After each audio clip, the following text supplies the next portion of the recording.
আমাদের আজকের অ্যানাটমি এবং ফিজিওলজি ক্লাসের আলোচ্য বিষয় হচ্ছে ডাইজেস্টিভ সিস্টেম। ঠিক আছে, বাংলায় আমরা এটাকে বলি হচ্ছে পরিপাক তন্ত্র। আমরা ক্লাসের ফাঁকে ফাঁকে নোট করে নিবেন এবং যদি কারো কোনো প্রশ্ন থাকে আমরা ক্লাসের শেষে আমরা এর আগে কার্ডিওভাস্কুলার সিস্টেম করেছি, তারপর রেসপিরেটরি সিস্টেম করেছি। আজকে আমরা বলবো ডাইজেস্টিভ সিস্টেম বা পরিপাক তন্ত্র। এই সিস্টেমের আরো দুটো নাম আছে, যেমন আমরা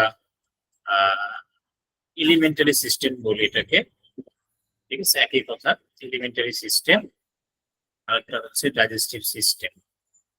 আরেকটা নাম হচ্ছে গ্যাস্ট্রো ইন্টেস্টিনাল সিস্টেম। ঠিক আছে, তিনটা নামে সাধারণত আমরা এই সিস্টেমের ডাকি বা এটাকে পরিচিত করি। Digestive system, gastro intestine system বা গ্যাস্ট্রোএন্টারোলজি সিস্টেম, আর একটা হচ্ছে এলিমেন্টারি সিস্টেম।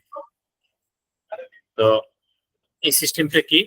আমরা জানি যে সিস্টেম মানে হচ্ছে কতগুলো অর্গান নিয়ে একটা সিস্টেমেটিক ওয়েতে সুশৃঙ্খল ভাবে ধারাবাহিক ভাবে যে কাজগুলো সম্পাদিত হয়, বা কোনো একটা বিশাল কাজ সম্পাদন করার জন্য যে যে অঙ্গগুলো কোঅপারেট করে তাদেরকে আমরা একত্রে কি বলি? একটা সিস্টেম বলি, বাংলা বলে তন্ত্র।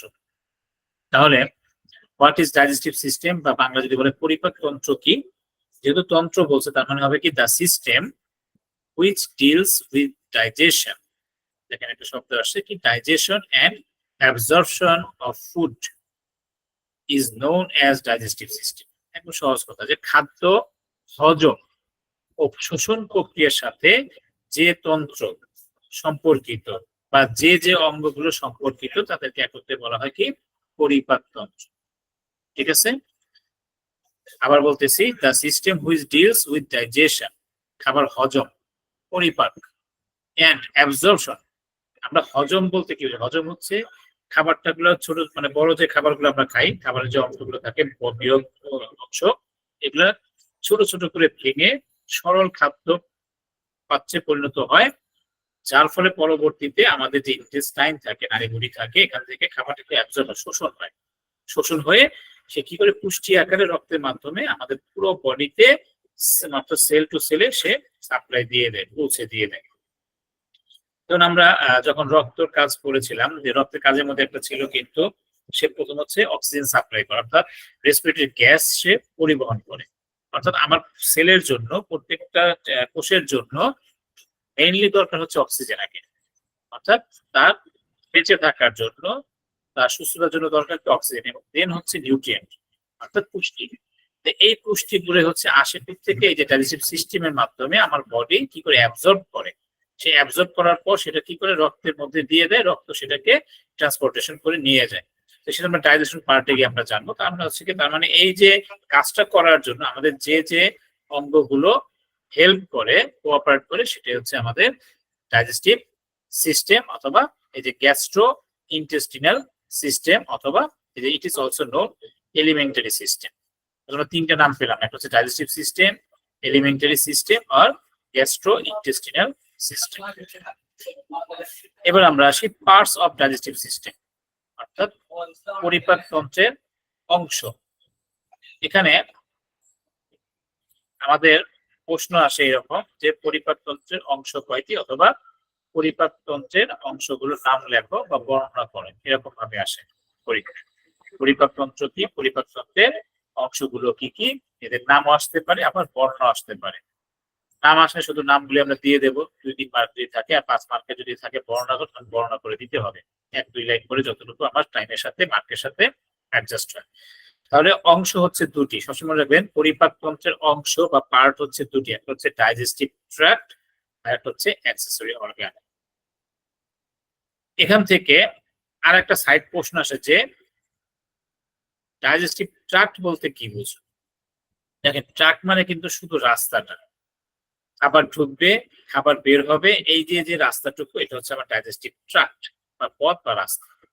আর যখন সিস্টেম বলবে, সিস্টেম বললে এই রাস্তার সাথে আনুষঙ্গিক অর্থাৎ অ্যাক্সেসরি অর্গান, কিছু আনুষঙ্গিক অঙ্গ আছে যেগুলো কি করে আমাদের এই যে খাবারগুলোকে মানে খাওয়া শুরু করার পর থেকে পরিপাক হওয়া এবং অ্যাবজর্ব করার সাথে সম্পর্ক, তারা হেল্প করে। এটা হচ্ছে অ্যাক্সেসরি অর্গান। এটা সরাসরি ডাইজেস্টিভ ট্রাক্ট না, এটা হচ্ছে হেল্প করে। এই জন্য বলা হচ্ছে আনুষঙ্গিক কিছু অঙ্গ অ্যাক্সেসরি অর্গান। ক্লিয়ার? একটা হচ্ছে পার্টস যদি বলবে, অংশ যদি বলা হয় তাহলে বল দুইটা পার্ট, একটা হচ্ছে ডাইজেস্টিভ ট্রাক্ট এবং একে হেল্প করার জন্য অ্যাক্সেসরি অর্গান, আনুষঙ্গিক অংশ বিশেষ। ঠিক আছে?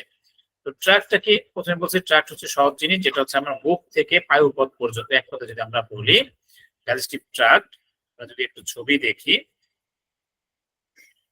এই যে এটা হচ্ছে আমাদের ডাইজেস্টিভ ট্রাক্টের একটা ছবি।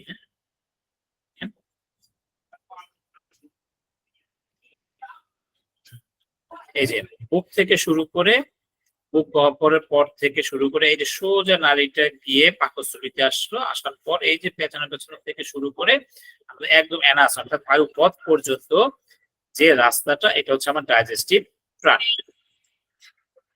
এটা পরীক্ষার সময় ছবি আঁকতেও আসে যে ডাইজেস্টিভ ট্রাক্ট বা পরিপাক তন্ত্রের ছবি আঁকো। যদি বলা হয় পরিপাক তন্ত্র, তাহলে কিন্তু আমার অ্যাক্সেসরি অর্গান সহ আঁকতে হবে। হ্যাঁ, অ্যাক্সেসরি অর্গান যেমন এখানে যে এই যে অংশটা দেখা যাচ্ছে লাল, এটা হচ্ছে লিভার। ঠিক আছে, বাংলা বলা হয় যকৃৎ বা কলিজাও বলা হয়। আর এই যে ভিতরে এটা হচ্ছে গল ব্লাডার, এই পাশে হচ্ছে যে প্যানক্রিয়াস, পিছনে হচ্ছে স্প্লিন। হ্যাঁ, এই spleen, pancreas, liver, gall bladder, এগুলো হচ্ছে আমার অ্যাক্সেসরি অর্গান, আনুষঙ্গিক। ঠিক আছে, যদি ডাইজেস্টিভ ট্রাক্ট আঁকতে বলে তাহলে শুধু আমার এই যে মুখের এই মানে নালী থেকে শুরু করে একদম সোজা এটা, অর্থাৎ এই লিভার, প্যানক্রিয়াস, গল ব্লাডার, এগুলো বাদ দিতে হবে। বাদ দিয়ে শুধু আমি ট্রাক্ট আঁকবো, নালীটুকু আঁকবো। আর যদি বলা হয় পরিপাক তন্ত্রের ছবি আঁকতে অর্থাৎ ডাইজেস্টিভ সিস্টেমের, তাহলে কিন্তু আমার এই যে liver, gall bladder, pancreas, salivary gland, এই সব সহ আঁকতে হবে। বিষয়টা কি ক্লিয়ার? একটা হচ্ছে পরিপাক তন্ত্র বললে সব সহ আঁকতে হবে, পুরোটা আঁকতে হবে। আর যদি বলা হয় শুধু পরিপাক নালী, ডাইজেস্টিভ ট্রাক্ট, তাহলে কিন্তু আমার এই এক্সট্রি অর্গান গুলো আসবে না। তাহলে আমরা দেখি এই ডাইজেস্টিভ সিস্টেমের মধ্যে বা ট্রাক্টের মধ্যে আগে কি কি আসে। আমরা আগে ট্রাক্টটা বলবো। ট্রাক্টের মধ্যে প্রথমত হচ্ছে গিয়ে মাউথ বা ওরাল ক্যাভিটি, অর্থাৎ মুখ গহ্বর যেটাকে আমরা বলি। মুখ গহ্বর হচ্ছে এই যে এতটুকু, এখান থেকে মুখের ভিতরে কিন্তু অনেক বড় জায়গা থাকে। ঠিক আছে, মুখ গহ্বর হচ্ছে আমাদের ডাইজেস্টিভ ট্রাক্টের ফার্স্ট পার্ট। শুরুটা হচ্ছে ওরাল ক্যাভিটি বা মাউথ ক্যাভিটি। ঠিক আছে, বাংলা যদি আপনার লেখেন, আপনার লিখতে হয় বুক ও মুখ গহ্বর একসাথে। কিন্তু বুক কিন্তু ঠোঁটের বাইরের অংশ, মানে ভিতরের অংশ থেকে বুক ও মুখ গহ্বর, এখান থেকে আমাদের শুরু। এরপরে পিছনে সোজা চলে যাবে, এটা হচ্ছে ইসোফেগাস। হ্যাঁ, এই যে লম্বা নালী, যেটা বাংলা খাদ্য নালী বা ইসোফেগাস, এই যে অংশটা ইসোফেগাস বা খাদ্য নালী। ঠিক আছে, এই যে ইসোফেগাস এবং মুখ গহ্বর এখানে যে মিলছে, এখানে একটা ফাঁকা জায়গা থাকে। এই ফাঁকা জায়গাটার নামটা কি কেউ বলতে পারবেন? আমরা এর আগে রেসপিরেটরি সিস্টেমের সময় এটা করেছি, ভূমিকা থাকার এটা। মুখ এবং ইসোফেগাস যেখানে সে মিলছে, এখানে একটা ফাঁকা জায়গা আছে, ফাঁকা জায়গার নামটা কি কেউ কেউ বলছে? যারা আগে ক্লাস করেছে। ট্রাকিয়া।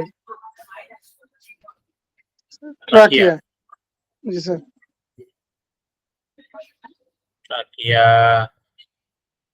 আপনারা কেউ বলবেন এটা কি সঠিক হয়েছে? জি স্যার, এটা তো ট্রাকিয়া, এর আগে আমরা যে করলাম। ট্রাকিয়া তো হচ্ছে এই জায়গার পার্টটা, ট্রাকিয়া সাধারণত ইসোফেগাস নাজাল ক্যাভিটি স্যার। এসে মিলছে। জি,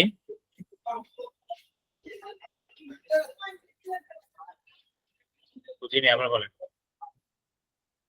sir nasal cavity. Nasal cavity থাকে উপরে, এই জায়গাটা আছে পিছনের অংশটা। হ্যাঁ, নেজাল ক্যাভিটিটাও না, নেজাল ক্যাভিটির শেষ প্রান্ত এসে মিলে এই ফাঁকা যে নাম হচ্ছে এই যে ফ্যারিংস। ফ্যারিংস আমরা ভুলে গেছি। আমরা বলছিলাম না বুক গহ্বর এবং নাকের শেষ প্রান্ত যে মানে ভিতরে ফাঁকা জায়গাটা, এটা একটা 3 রাস্তার মোড় থাকে, তাই না? এই 3 রাস্তার মোড়ের নাম হচ্ছে দেখেন লেখা আছে এই জায়গাটা, ফ্যারিংস। হ্যাঁ, এই যে এই জায়গাটা হচ্ছে ফ্যারিংস, এই জায়গাটা। ট্রাকিয়া তো হচ্ছে গিয়ে এই যে ফ্যারিংস এর যে 3টা পার্ট, মুখের সাথে যেটা মিলছে সেটা হচ্ছে ওরোফ্যারিংস, নাকের সাথে এসে মিলছে সেটা হচ্ছে নেজোফ্যারিংস, আর এই ইসোফেগাসের সামনের অংশ দিয়ে এটা চলে আসছে হচ্ছে আমার ল্যারিংস এর অংশ। ল্যারিংস এর পর তো ট্রাকিয়া আমার শ্বাসনালী, এটার সাথে তো ইসোফেগাস কোনো সম্পর্কই নাই। ঠিক আছে, এই ল্যারিংস যেটা থাকবে এই ল্যারিংস কে বলা হয় ফ্যারিঞ্জিও ল্যারিংস বা ফ্যারিঞ্জিয়াল ল্যারিংস। এই ফ্যারিঞ্জিয়াল ল্যারিংস এর পিছনে হচ্ছে আমাদের একটা চাবি দিয়ে আটকানো থাকে, এটা হলো ইপিগ্লটিস। এই গ্লটিস মানে হচ্ছে মূলত ল্যারিংস, ল্যারিংস এর উপরে পার হচ্ছে ইপিগ্লটিস। এই ইপিগ্লটিসটা হচ্ছে আমাদের খাবার এবং বায়ু চলাচলকে নিয়ন্ত্রণ করে, চাবির মতো। যখন আমরা বাতাস নেই তখন ইপিগ্লটিস এই ইসোফেগাসটাকে অফ করে রাখে, এখান থেকে বাতাস ঢুকে সামনের অংশে চলে আসে। যখন আমরা খাবার খাই তখন ইপিগ্লটিসটা আমাদের শ্বাস নিলে অফ করে রাখে, তখন সে কি করে ধাক্কা দিয়ে খাবারটা কি করে বুক থেকে এই ইসোফেগাসের মধ্যে দিয়ে দেয়, খাবার মধ্যে দিয়ে সোজা নিচে চলে যায়। কোথায়? একদম স্টোমাকে, পাকস্থলীতে চলে আসে খাবার। ঠিক আছে, এই পাকস্থলীতে আসার পর এখানে বিভিন্ন ধরনের কি বলে এনজাইম নিঃসৃত হয়, হাইড্রোক্লোরিক নিঃসৃত হয়, এখান থেকে পার্ট দিয়ে চলে আসবে স্টোমাকে। যে শেষ হলো এই স্টোমাকের পরে হচ্ছে আমাদের মূলত ইনটেস্টাইনের পার্ট। ঠিক আছে, ইনটেস্টাইনের বাংলা নাম হচ্ছে অন্ত্র। অন্ত্র হচ্ছে 2 ধরনের, একটা হচ্ছে স্মল ইনটেস্টাইন, বাংলা বলা হয় ক্ষুদ্রান্ত্র, আর একটা হচ্ছে লার্জ ইনটেস্টাইন বা বৃহদন্ত্র। এই যে স্টোমাকের গোড়া থেকে শুরু করে দেখেন এই যে চিকন যে নালীটা আসছে পেছনে পেছনে, আমরা হয়তো গরু, মুরগি, খাসির জবাই করার পর নাড়িভুড়ি দেখেছি। এই চিকন চিকন যে পার্ট, এটা হচ্ছে আমাদের ক্ষুদ্রান্ত বা স্মল ইন্টেস্টাইন। আর এই যে মোটা অংশ যেটা স্মল ইন্টেস্টাইনের যে শেষ পার্ট থেকে, লেজের অংশ থেকে শুরু করে এই উপরের পার্ট থেকে, এটা হচ্ছে লার্জ ইন্টেস্টাইন বা বৃহদন্ত্র। আমরা অ্যানাটমিক্যাল বিভিন্ন ল্যাঙ্গুয়েজের ক্ষেত্রে ইন্টেস্টাইন বললে শুধু আমরা স্মল ইন্টেস্টাইনই বলছি। হ্যাঁ, যদি ইন্টেস্টাইন মানে 2টা মিলে আসে, কিন্তু যখন মেডিকেলে আমরা ইউজ করব তখন ইন্টেস্টাইন বলতে আমরা কি বুঝবো? স্মল ইন্টেস্টাইন, ক্ষুদ্রান্ত্র বুঝবো। ঠিক আছে, আর বৃহদন্ত্র যেটা লার্জ ইন্টেস্টাইন, এটাকে আমরা বলি কোলন। কি বলি আমরা? কোলন বলি, যে কোলন, দেখেন সিওএল এর কোলন। এই কোলন বলতে আমরা বুঝবো লার্জ ইন্টেস্টাইন, আর শুধু ইন্টেস্টাইন বললে আমরা স্মল ইন্টেস্টাইন বুঝবো। এটাকে আরেকটা নাম আছে, বলা হয় গাট। হ্যাঁ, স্মল গাট, লার্জ গাট, ক্ষুদ্রান্ত্র, বৃহদন্ত্র, গাটও বলা হয়, জিইউটি, গাট। ক্লিয়ার? এখন এই যে স্মল ইন্টেস্টাইন, এটা কিন্তু ছোট না। স্মল ইন্টেস্টাইন গুলো তো লম্বায় বড়, দৈর্ঘ্যে বড়, কিন্তু পাশে ছোট, এই জন্য বলা হয় স্মল ইন্টেস্টাইন। আর লার্জ ইন্টেস্টাইন যেটা, সেটা দৈর্ঘ্যে বা লম্বায় খাটো। স্মল ইন্টেস্টাইন মানে লম্বাতে লার্জ ইন্টেস্টাইন হবে কম, কিন্তু এটা মোটা হওয়ার কারণে একে বলা হচ্ছে লার্জ ইন্টেস্টাইন। স্মল ইন্টেস্টাইনের 3টা পার্ট, 3টা অংশ, একটা হচ্ছে ডিওডেনাম, জেজুনাম এবং ইলিয়াম। কয়টা পার্ট? 3টা পার্ট, ডিওডেনাম, জেজুনাম, ইলিয়াম। ঠিক স্টোমাকের শেষ থেকে, অর্থাৎ যেখানে শেষ হবে এই প্রথম যে পার্টটা, এই পার্ট থেকে শুরু করে এই ফার্স্ট পেঁচানো অংশটা কিন্তু মানে পেঁচায় পেঁচে আসে এর মতো। হ্যাঁ, এই ফার্স্ট পর্যন্ত হচ্ছে আমার কোন অংশ? ডিওডেনামের অংশ। হ্যাঁ, এরপরে দেখেন এই যে প্রথম পেঁয়াজ শেষ হওয়ার পর থেকে এই যে সেকেন্ড যে ভাঁজটা এখান থেকে শুরু হবে, এটা হচ্ছে জেজুনাম। এখান থেকে শুরু করে আবার এই ভাঁজ এসে পিছন দিয়ে ঘুরে এখান থেকে আসবে হচ্ছে আমার ইলিয়ামের অংশ। অর্থাৎ প্রথম পার্টটা হচ্ছে ডিওডেনাম, মাঝের পার্টটুকু হচ্ছে জেজুনাম এবং শেষ পার্ট হচ্ছে ইলিয়াম। ঠিক আছে, এই ডিওডেনামের আবার 3টা পার্ট আছে, first part of duodenum, second part of duodenum এবং থার্ড পার্ট অফ ডিওডেনাম। খাবার পরিপাকের সময় এই পার্টগুলো সহায়তা করে।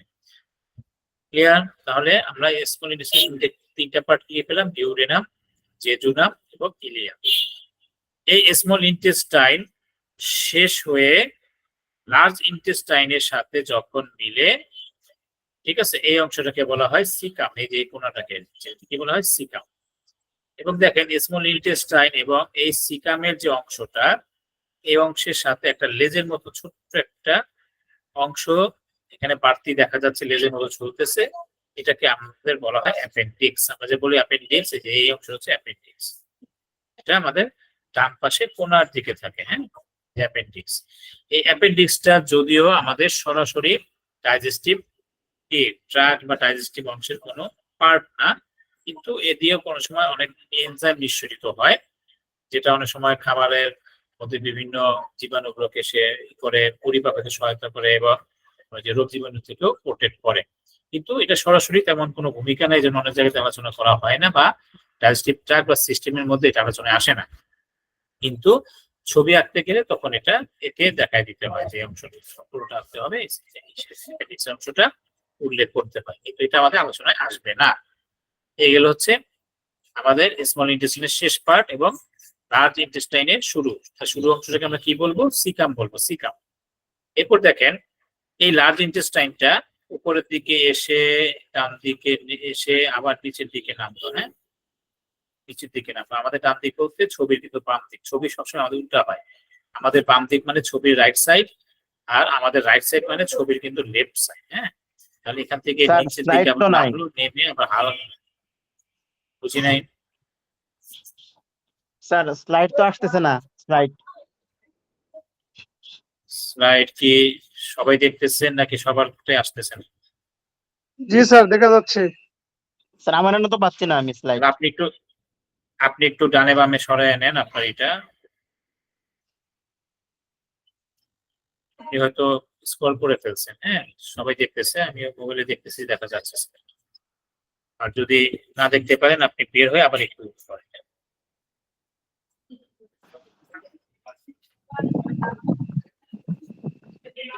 তাহলে এই হচ্ছে আমাদের সিকাম, হ্যাঁ।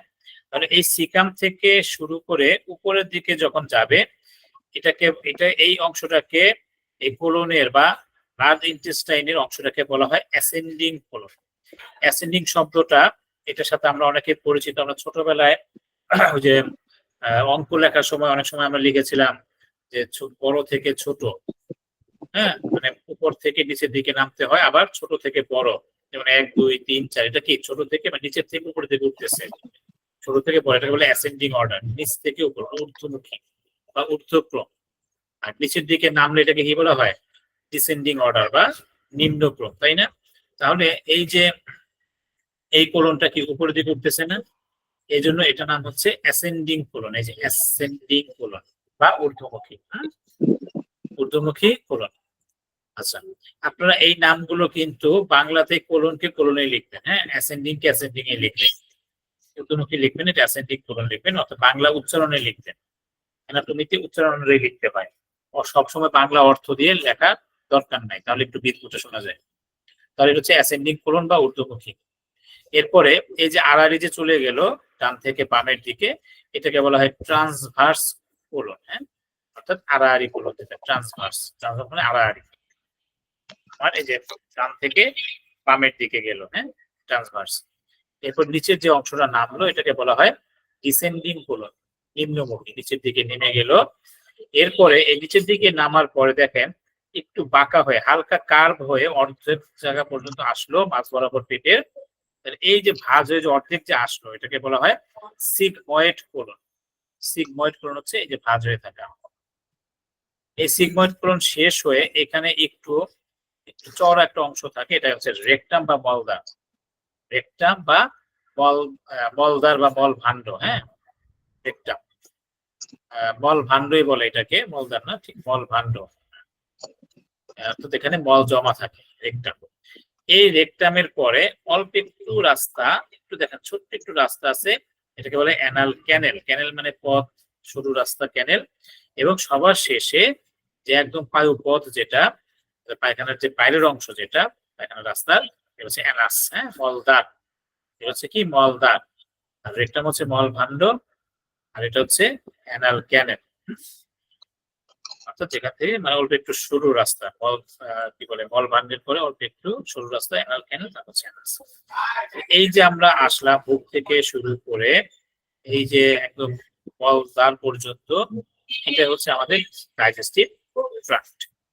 ডাইজেস্টিভ ট্রাক্ট গুলি কি কি পেলাম আমরা? যে শুরু করে ডাইজেস্টিভ ট্রাক্ট বা নালীর অংশটা হচ্ছে কি মুখ বা মুখ গহ্বর, অর্থাৎ oral cavity, mouth and oral cavity, এবার বলতে মাউথ এন্ড ওরাল ক্যাভিটি, মুখ এবং মুখ গহ্বর।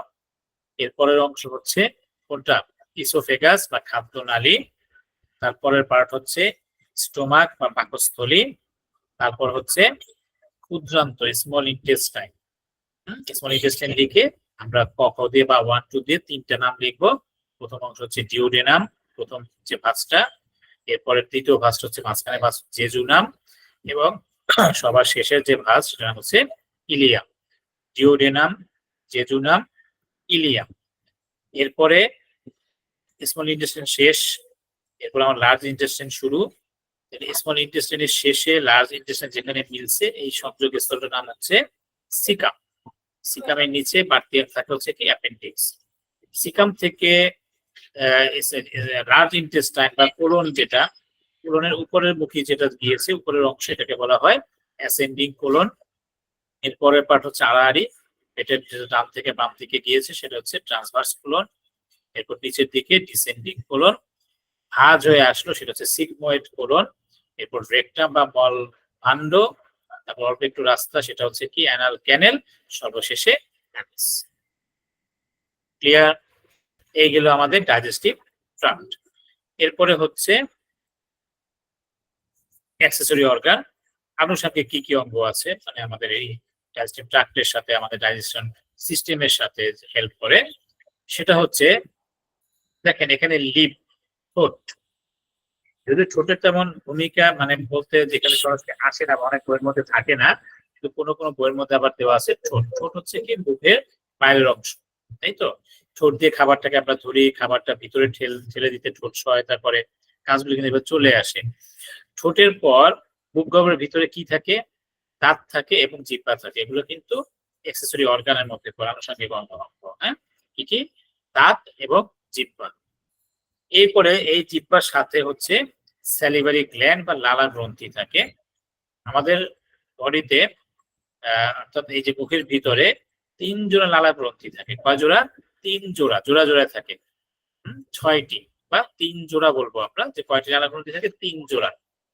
সবচেয়ে বড় যেটা, সেটা হচ্ছে যেটা বেশি লালা নিঃসরণ করে, সেটা হচ্ছে প্যারোটিড গ্ল্যান্ড। হ্যাঁ, আমাদের যে কানের নিচে, কানের নিচে এই অংশটা হচ্ছে প্যারোটিড গ্ল্যান্ড। এই যে দেখেন দেখা যাচ্ছে, হ্যাঁ, সবচেয়ে বড়। কানের নিচ থেকে শুরু করে পাশ থেকে একদম এই যে চোয়ালের এই পাশ থেকে শুরু করে এই নিচ পর্যন্ত চলে আসলে হচ্ছে প্যারোটিড গ্ল্যান্ড। ডান পাশে একটা, বাম পাশে একটা। এরপরে হচ্ছে সাবলিঙ্গুয়াল গ্ল্যান্ড। সাব শব্দের অর্থ হচ্ছে নিচে, সাব মানে নিচে, লিঙ্গুয়া মানে হচ্ছে জিহ্বা, জিহ্বার নিচে। হ্যাঁ, লিঙ্গুয়া শব্দের অর্থ হচ্ছে জিহ্বা, জিহ্বা টাং ইংরেজি শব্দ, আর মেডিকেলে বলা হয় লিঙ্গুয়াল। লিঙ্গুয়াল মানে হচ্ছে জিহ্বা। এই জিহ্বার নিচে, যেখানে জিহ্বাটা আমাদের কি মুখের যে বেজের সাথে লাগানো থাকে সুতার মতো, ঠিক এই জিহ্বার যেখানে আটকানো লম্বা, তার ঠিক নিচে দুই পাশে দুটা গ্ল্যান্ড থাকে। এটা হচ্ছে যে সাব লিঙ্গুয়াল গ্ল্যান্ড, এই যে ঠিক জিহ্বার নিচে। ঠিক আছে, এটা হচ্ছে সাব লিঙ্গুয়াল। এরপর হচ্ছে গিয়ে সাব ম্যান্ডিবুলার। এই যে আমাদের চোয়াল, যেখানে এই যে দাঁতের যে মাড়ি, পিছনের যে মাড়ি, নিচের মাড়ি, ঠিক এই মাড়ির পিছনের শেষে দিয়ে এই যে চোয়ালের নিচে এই জায়গাতে আবার দুই পাশে দুটো যে স্যালিভারি গ্ল্যান্ড আছে, এটার নাম হচ্ছে সাব ম্যান্ডিবুলার গ্ল্যান্ড। ম্যান্ডিবুলার মানে চোয়াল, নিচের চোয়ালকে আমরা ম্যান্ডিবল বলি। তাহলে সাব মানে নিচে, ম্যান্ডিবলের নিচে, নিচের চোয়ালের একদম পিছনের দিকে মাঝের যে দাঁত থাকে সাথে দাঁতের নিচে এই যে ছোট দুই পাশে দুইটা থাকে, এটা হচ্ছে কি গ্ল্যান্ড?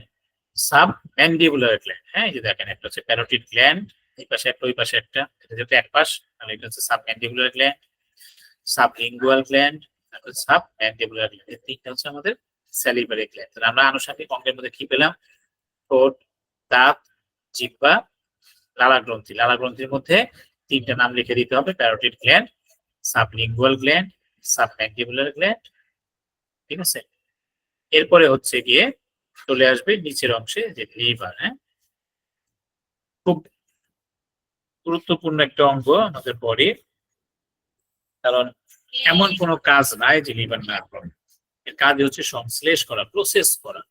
যাবতীয় বডির ফাংশন গুলোকে লিভার কি করে? প্রসেস করে, সিনথেসাইজ করে, সংশ্লেষ করে। এই লিভার, লিভার থেকে কি নিঃসৃত হয়? লিভার থেকে কি নিঃসৃত হয়? বাইল নিঃসৃত হয়, পিত্ত রস নিঃসৃত হয়। হ্যাঁ, এই পিত্ত রস যেটা, এই পিত্ত রসটা জমা থাকে হচ্ছে গল ব্লাডার বা পিত্তথলির উপর মধ্যে, হ্যাঁ, যে আমরা যে গল ব্লাডার বলি এটা হচ্ছে পিত্তথলি। এই পিত্তথলিতে এসে লিভারটা জমা হয়, এই জন্য এগুলো হচ্ছে অর্গান।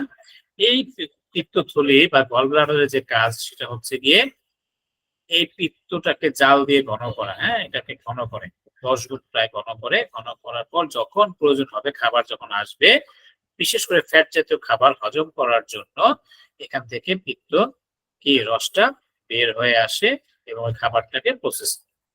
ওই জন্য দেখবেন যারা যে গলব্লাডার অপারেশন করে ফেলে দেয় বা গলব্লাডারে পাথর হয়, তাদের অবস্ট্রাকটিভ জন্ডিস হয়, আমরা ডাইজেস্টিভ সিস্টেমের সাথে অনেকগুলো রোগের সম্পর্ক আছে, হ্যাঁ। এটা ফিজিওলজিতে আমরা জন্ডিসের কি মেকানিজম পড়েছিলাম ফিজিওলজির ব্লাডের অংশে।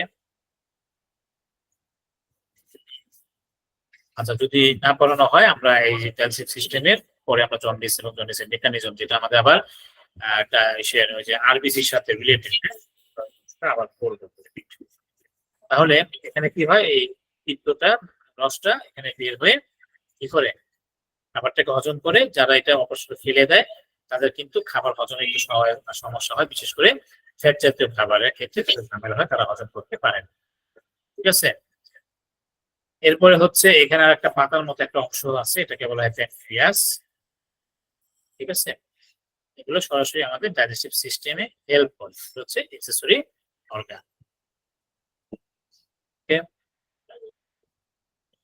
এবার আমরা আসি, যদি একটু আমরা দেখি ছবিটা, এটা হচ্ছে যে ওরাল ক্যাভিটি, হ্যাঁ, মুখগহ্বরে যে ছবিটা থাকে আমাদের মুখগহ্বরের ভিতরে, যে দেখেন আপার লিপ, ঠোঁটের উপরের অংশ, লোয়ার লিপ, এরপর ভিতর থেকে টাং, এটা হচ্ছে টাঙের বেস, ভিতরে এটা হচ্ছে ইউভুলা, হ্যাঁ, আলজিহ্বা। এই যে দেখেন, এই যে জিহ্বার ঠিক পিছনে আলজিহ্বার দুই পাশে দুটো গ্ল্যান্ড দেখা যায়, এটা হচ্ছে টনসিল। আমরা অনেকে ধারণা যে টনসিল যখন আমরা দেখি, যদি বলা হয় টনসিল কোথায় থাকে, আমরা দেখাই কি যে চোয়ালের এখানে, হ্যাঁ, এই যে চোয়ালের নিচে এখানে সময় ঠান্ডা ঠান্ডা লেগ লাগলে একটু কি একটু সুপারির মতো হয়, তাই না? তখন আমরা হাত দিয়ে দেখাই যে এখানে টনসিল। এটা কিন্তু অনেক ভাইবাতে জিজ্ঞেস করে যে টনসিল কোথায় থাকে, হ্যাঁ। আমাদের আসলে বিএইচএমএস এ তো এরকম কঠিন কোনো ভাইবা হয় না, তবে যারা বিএইচএমএস এ বা মেডিকেলের পরীক্ষা যখন দিতে, যদি এখানে কেউ হাত দেয় সে ভাইবাই ফেল। ভাইবাই ফেল মানে হচ্ছে সে পরীক্ষাতে ফেল। এখানে যেটা আসে এটা কিন্তু টনসিল না। টনসিলের অবস্থান হচ্ছে আমাদের কি বুক গহ্বরের ভিতরে, হ্যাঁ, জিহ্বার ঠিক পিছনে আলজিহ্বার দুই পাশে কোণার মধ্যে এই দুইটা গ্ল্যান্ড থাকে, এটা টনসিল গ্ল্যান্ড। এই যে সুস্থ অবস্থায় এই টনসিল গুলো হালকা গোলাপি বর্ণের হয়, পিঙ্কিশ।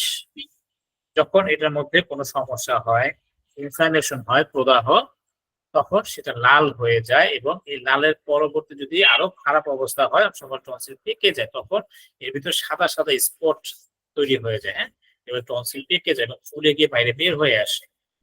এই টনসিল দেখতে গেলে দেখার নিয়ম হচ্ছে, যখন আমরা চেক করবো, পেশেন্টকে জিহ্বাটা বাইর করতে হয়, হ্যাঁ, বড় করে জিহ্বাটা বের করে হা করে জিহ্বা বের করে, যদি যারা জিহ্বা বের করতে না পারে তখন আমাদের একটা কিছুতে চাপ দিতে হয়, এটা টাং ডিপ্রেসার। টাং ডিপ্রেসার একটা যন্ত্র আছে, এটা দিয়ে চাপ দিয়ে ধরলে, টর্চ দিয়ে মুখের ভিতরে দেওয়ার পর রোগীকে শব্দ করতে বলে, শব্দ করলে তখন এই জায়গায় গ্ল্যান্ডটা ওপেন হয়, তখন ওই পাশ থেকে টনসিলটা দেখা যায়। ঠিক আছে, এটা প্র্যাকটিস করতে হবে। যদি আমাদের ব্যবহারিক কোনো সময় এগুলা প্র্যাকটিস মেডিসিনের সময় দেখানোর যদি সুযোগ হয় বা কলেজে দেখায়, তখন এভাবে টনসিল পরীক্ষা করে দেখতে পাই। ঠিক আছে, আর এই পাশে যে যেগুলো ফুলে, এটা মূলত গ্ল্যান্ড, এখানে গ্ল্যান্ড আছে, এটা হলো সার্ভাইকাল লিম্ফ নোড, হ্যাঁ, এই সার্ভাইকাল লিম্ফ নোডটা ফুলে গিয়ে তখন এখানে চাকার মতো হয়, সুপারির মতো হয়ে যায়, এটা বলে সার্ভাইকাল লিম্ফ নোড। এখানে কালার, এখানে তাহলে টনসিলটা দেখা যাচ্ছে, হ্যাঁ, এগুলা। এরপরে এই যে উপরে যে তালুর উপরেরটাকে বলা হয় সফট প্যালেট। দেখেন আমাদের টাকটার উপরে কিন্তু কি থাকে, একদম পিছনের দিকে এই যে প্যালেট, তালু, ভিতরের দিকে সফট নরম, আর সামনের দিকটা কিন্তু শক্ত, এটা বলে হার্ড প্যালেট। তালুর উপরে টাকটা বলি আমরা, হ্যাঁ, টাকটার উপরের অংশ হার্ড প্যালেট, তাতে সামনে থাকে, আর ভিতরেটা হচ্ছে সফট নরম, সফট প্যালেট বলা হয়। তো মোটামুটি এই হচ্ছে, বাকিগুলো মনে রাখতে পারলে দরকার, মনে রাখতে পারলে রাখবেন, নাহলে দরকার নাই। মোটামুটি এই কয়টাই। আর এই যে মাড়ি, যেটা মাড়িগুলোকে বলে জিহ্বা, গাম, যে গাম বা জিজিবা মারি, উপরের পার্টের মারি, নিচের পার্টের মারি, হ্যাঁ, এই যে ফ্লোর অফ মাউথ বা মাউথের যে বেস, হ্যাঁ, এটা ভূমি যেটা আর কি, এটা হচ্ছে আমাদের গহ্বরের চিত্র। এই যে আমরা আরেকটা দেখি প্যারোটিড গ্ল্যান্ডের, এই যে স্যালিভারি গ্ল্যান্ডের যে ছবিটা, এটা তাহলে একটু স্পষ্ট আছে। এই যে দেখেন, এই যে কানের ঠিক নিচে, হ্যাঁ, অনেক সময় এই যে আমরা পামস বলে একটা রোগের কথা জানি, বাংলায় বলা হয় কর্ণমূল প্রদাহ, হ্যাঁ, মূলত এই যে বামস যেটা অনেক সময় এই জায়গাটা পুরোটা গিয়ে ফুলে যায় অনেকে, হ্যাঁ, ছোটবেলায়। এই বামসটা হচ্ছে এই যে প্যারোটিড যে গ্ল্যান্ড, এই গ্ল্যান্ডের ইনফ্ল্যামেশন। এটা যখন প্রদাহ হয়, ইনফ্ল্যামেশন হয়, তখন সেটাকে আমরা মামস নামে চিনি, বাংলায় বলা হয় কর্ণমূল প্রদাহ। মূলত এই জায়গাটা ফুলে গিয়ে খুব ব্যথা হয়ে যায় এই জায়গাটা, হ্যাঁ। এবং এই মামসটা যদি সঠিক চিকিৎসা করা না হয়, এটা কিন্তু খুব ডেঞ্জারাস হয়। এটা কিন্তু পরবর্তীতে ইনফার্টিলিটি, যেটা বন্ধ্যাত্ব, স্টেরিলিটি, সেই বন্ধ্যাত্বের কারণ হয় কিন্তু মামস থেকে। তাহলে এই আমরা মোটামুটি বুক গহ্বর এবং সেরিব্রাল গ্ল্যান্ড আমরা একটু দেখলাম। এবার আমরা একটু আবার চলে যাই মূল পড়াতে। এই যে আমাদের ডাইজেস্টিভ ট্র্যাক্টের এই পার্টগুলো আমরা পড়েছি, হ্যাঁ। Organ, teeth, tongue, salivary gland, তিনটা part, parotid, submandibular, sublingual, liver and gallbladder এবং প্যানক্রিয়াস। এবার আমরা আসি আমাদের অ্যাবডোমেন। যেহেতু ডাইজেস্টিভ সিস্টেম মানে পেটতন্ত্র, বাংলা বলে পেটের যাবতীয় যে বিষয়গুলো থাকে, পেটতন্ত্র নিয়ে আমরা আলোচনা করব। এই পেটতন্ত্রটা হচ্ছে কি যে আসলে পেট জানলে তারপরে আমরা পেটের ভিতরে তন্ত্রগুলো আর ভালো মতো জানতে পারবো। তো অ্যাবডোমেন হচ্ছে is the lower part of trunk, হ্যাঁ, এই শব্দটা মনে হয় নতুন। ট্রাঙ্কের অর্থটা কি কেউ বলতে পারবেন? What is trunk? একটা মেডিকেল শব্দ। ট্রাঙ্ক শব্দের কারো জানা আছে? একটু আওয়াজ।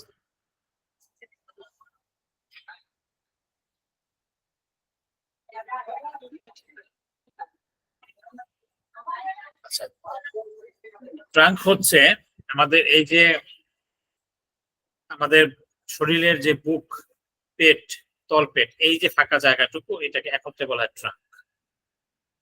বুক, পেট, তলপেট, এই পুরো জায়গাটা, ফাঁকা জায়গাটাকে একত্রে কি বলা হয়? ট্রাঙ্ক বলা হয়, ট্রাঙ্ক। দেখেন অনেকে যারা মেসে থাকে, ট্রাঙ্ক চিন্তা সুটকেস, ট্রাঙ্কের মধ্যে কি থাকে? ফাঁকা জায়গা থাকে, জামা কাপড় আমরা নেই। আমাদের এই যে বডির এই সামনের ফাঁকা জায়গাটা পুরোটা ওপেন স্পেসটাকে বলা হয় ট্রাঙ্ক। তাহলে এই যে ট্রাঙ্ক, ট্রাঙ্কের নিচের পার্ট হচ্ছে আমাদের অ্যাবডোমেন। তাহলে ট্রাঙ্কের আপার পার্ট কি হবে বলেন তো? আপার পার্ট কি হবে? Chest sir. আপনারা কেউ কি ক্লাসে? হ্যাঁ, চেস্ট। তার মানে চেস্ট হচ্ছে আপার পার্ট, আর ট্রাঙ্কের লোয়ার পার্ট হচ্ছে অ্যাবডোমেন। তো অ্যাবডোমেন হচ্ছে আবার ওই যে আপার অ্যাবডোমেন, লোয়ার অ্যাবডোমেন, দুইটা পার্ট থাকে মূলত, ঠিক আছে। তাহলে which is divided from the thorax, thorax মানে বক্ষপিঞ্জর বা বুকের খাঁচা, বাই দ্য ডায়াফ্রাম। আমাদের এই যে বুক এবং পেটকে আলাদা করার জন্য একটা কি আছে, বাউন্ডারি আছে, বর্ডার আছে, সেটা হচ্ছে কি ডায়াফ্রাম। একটা রাবারের মতো একটা পার্ট, হ্যাঁ, মোটা একটা পর্দা, এটাকে আমরা কি বলি? ডায়াফ্রাম বলি। ডায়াফ্রাম দিয়ে কি পেট এবং বুকের গহ্বর বা বুকের খাঁচা থেকে কি আলাদা করা, পার্টিশন করা। তাহলে এই ডায়াফ্রাম দিয়ে যে পার্টিশন করা বুকের নিচের, ট্রাঙ্কের নিচের যে পার্ট, সেটা হচ্ছে অ্যাবডোমেন বা পেট। এবার আমরা আসি এই পেটের ভিতরে কি কি থাকে। আমরা অলমোস্ট করে ফেলছি সবগুলো অর্গান গুলো, তারপর আমরা একটু দেখি কন্টেন্টস অফ অ্যাবডোমেন। অ্যাবডোমেনের একটু বানানো ভুল আছে, হ্যাঁ, অ্যাবডোমেনের কি কি উপাদান থাকে? মূলত গ্যাস্ট্রো ইন্টেস্টিনাল ট্রাক্ট, হ্যাঁ, অর্থাৎ আমাদের যে পেটের ভিতরে, বলেন তো ডাইজেস্টিভ ট্রাক্টের বা গ্যাস্ট্রো ইন্টেস্টিনাল ট্রাক্টের কি কি অংশ থাকে? মাউথ বা ওরাল ক্যাভিটি আর ইসোফেগাস, এটা কি পেটের মধ্যে নাকি পেটের বাইরে?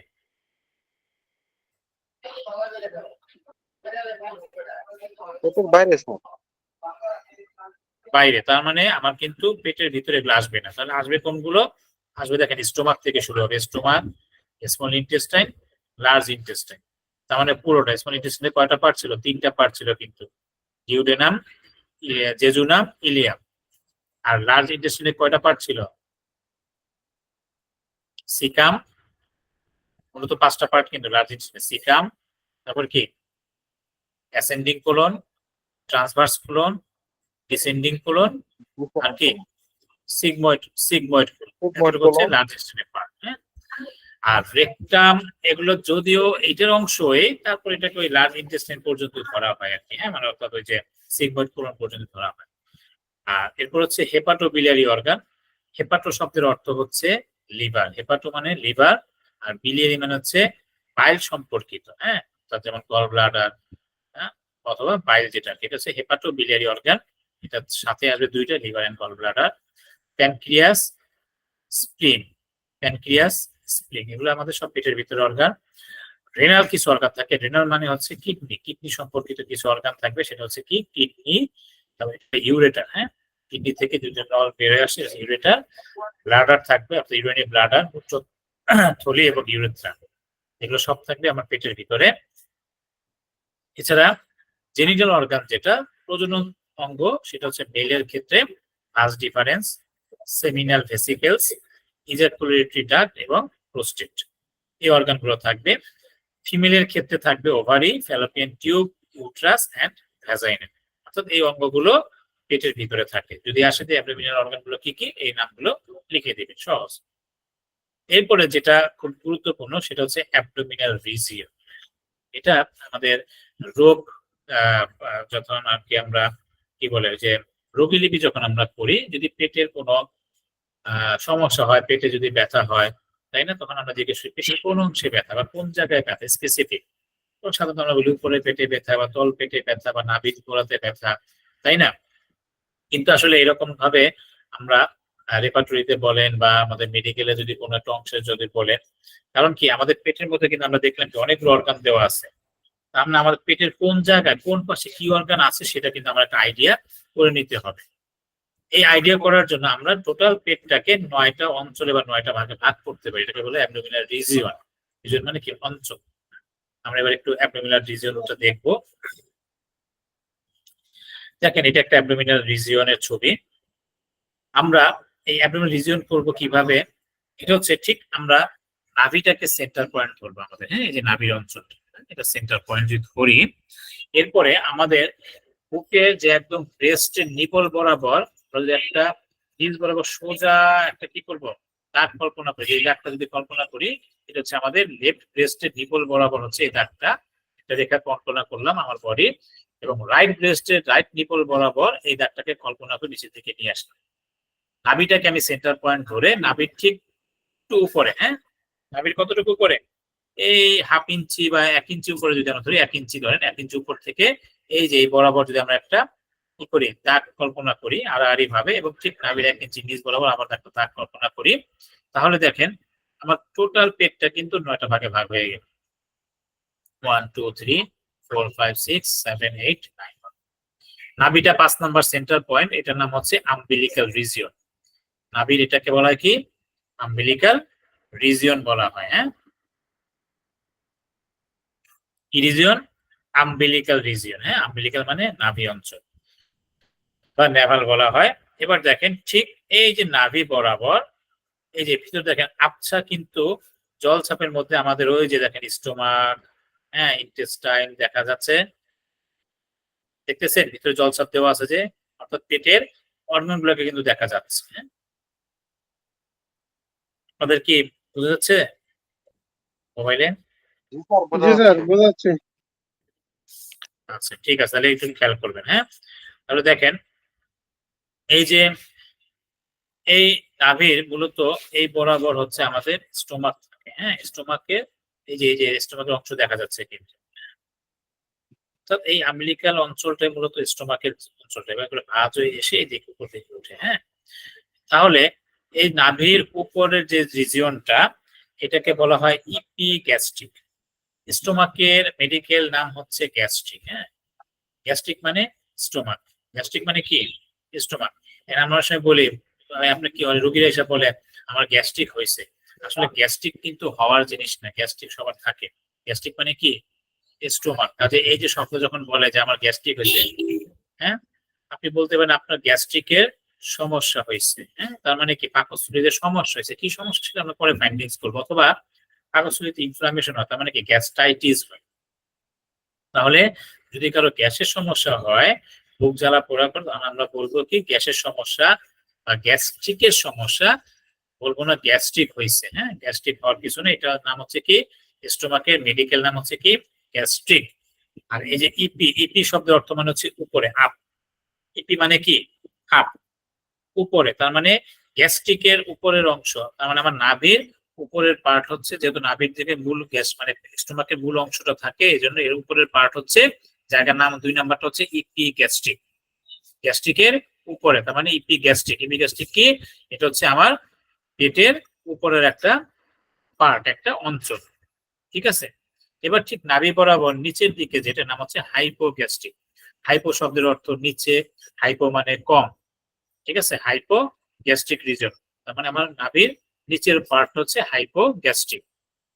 এরপরে এই মাঝখানের অংশটুকু বাদ দিলে এই ডানেরটুকু হচ্ছে রাইট অংশ, বামেরটুকু হচ্ছে লেফট অংশ, ঠিক আছে।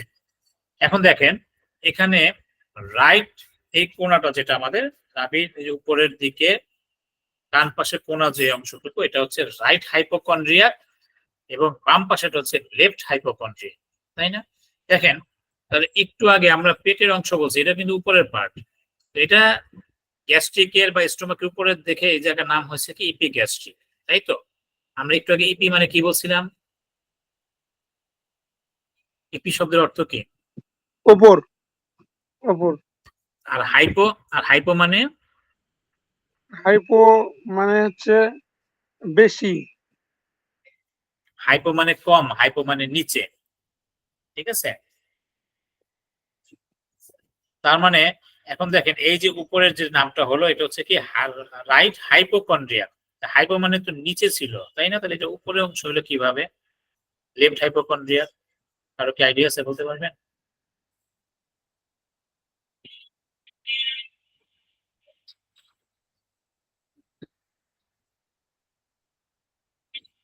দেখেন মজার ব্যাপার হচ্ছে, এখানে যদিও হাইপো বলছে, তাই না, হাইপোকন্ড্রিয়া, এখানে মূল শব্দ হচ্ছে কন্ড্রু। হ্যাঁ, কন্ড্রু থেকে কন্ড্রিয়া।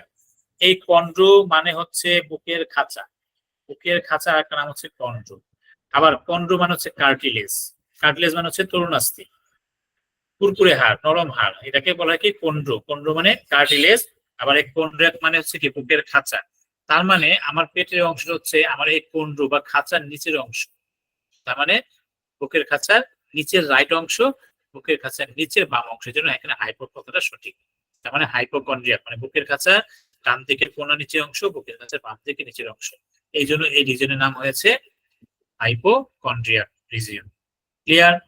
এরপরে নাভি বরাবর ডান পাশে হচ্ছে রাইট লাম্বার, বাম পাশে হচ্ছে লেফট লাম্বার, কারণ আমাদের পেটের এই জায়গাটা ফাঁকা। এই বরাবর আমাদের পিছনে হচ্ছে গিয়ে, এই যে দেখেন আমরা যদি ছবিতে দেখাই, এই যে কঙ্কালের মধ্যে দেখেন এই যে পেটের যে মাঝ বরাবর এই জায়গাটা হচ্ছে আমাদের মেরুদণ্ডের লাম্বার অংশ। হ্যাঁ, এই জন্য নাভি বরাবর এই মাঝখানেটাকে বলা হয় লাম্বার রিজিয়ন, ঠিক আছে। আমাদের মেরুদণ্ডের যে লাম্বার পার্ট, হ্যাঁ, পিছনের যে অংশ, এই ঠিক নাভি বরাবর মাঝ বরাবর থাকে, এই জন্য এটাকে বলা হচ্ছে right lumber region, left lumber region. Just নিচ্ছি, বসেন একটু, শেষ হয়ে যায় 5 মিনিট। তাহলে কি হলো, লেফট লাম্বার, রাইট লাম্বার। হ্যাঁ, এরপরে হচ্ছে গিয়ে এই যে নিচের যে কোনা, হ্যাঁ, আমাদের কুচকির অংশ বলা হয়, এটাকে বলে রাইট ইলিয়াক, বা এটাকে ইনগুইনাল রিজিয়নও বলা হয়।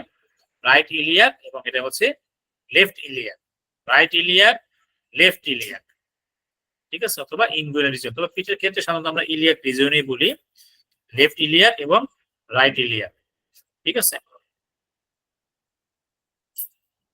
এই হচ্ছে আমাদের মূলত পেটের রিজিয়ন গুলো। হ্যাঁ, এই নামগুলো আমরা মুখস্থ করে ফেলবো। নেক্সট ক্লাসে হচ্ছে আমরা এই যে অ্যাবডোমিনাল বিভিন্ন যে অর্গান, মানে কোন রিজিয়নে কি কি অর্গান আছে, এটা মোটামুটি একটা আইডিয়া হয়ে গেছে, যেহেতু আমরা অর্গানগুলিটাকে দেখেছি, বা এই যে পেটের ভিতরে কি কি অর্গান পড়েছি, এটা আমরা একটু দেখে নেব। আপনার গুগলে সার্চ করে ছবিগুলো দেখে নেবেন যে কোন অর্গান কোন অঞ্চলে পড়েছে। কারণ যখন কেউ ওইভাবে হাত দিবে যে আমার রাইট এই যে কন্ড্রিয়ামে ব্যথা, আমাদের রাইট কন্ড্রিয়ামের নিচে কিন্তু কি আছে, পিছনে কি থাকে, কোন অর্গানটা, আমাদের লিভারটা থাকে। তখন এখানে ব্যথা মানে আমরা ধরে নেব লিভারের ব্যথা। যে বাম পাশে হয় এখানে থাকবে স্প্লিন, স্প্লিনে ব্যথা। নাভি বরাবর যদি হয় সেখানে স্টোমাকে ব্যথা হতে পারে, ইন্টেস্টাইনে ব্যথা হতে পারে, ঠিক আছে, অথবা যদি নাভি থেকে ডান পাশের দিকে যদি হয় সেক্ষেত্রে প্যানক্রিয়াসে ব্যথা হইতে পারে। তারপর নিচের দিকে যদি হয়, মহিলাদের ক্ষেত্রে কিন্তু যে লেফট বা রাইট ইনগুইনাল যেটা ইলেট রিজিয়ন ওখানে কিন্তু ওভারি থাকে, অথবা আমাদের যে এই সাইডে বড় কিডনির ব্যথা হতে পারে, একটু কিডনি ব্যথা যদি পিছনের দিকে হয়, আমরা পরবর্তীতে আলোচনা করব। তাহলে এই পার্ট গুলো কোন পার্টে কি কি অর্গান আছে সেটা আমরা নেক্সট ক্লাসে এবং ধারাবাহিকভাবে মাউথের কাজ, ওরাল ক্যাভিটি, টিথ এগুলোর কাজ আমরা ইনশাআল্লাহ নেক্সট ক্লাসে আমরা শিখবো। তো এই হচ্ছে আজকে আমাদের ক্লাস।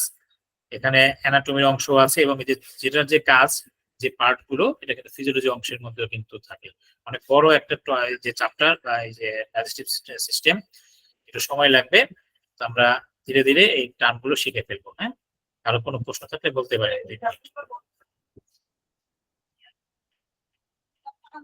আসসালামু আলাইকুম স্যার। ওয়ালাইকুম আসসালাম।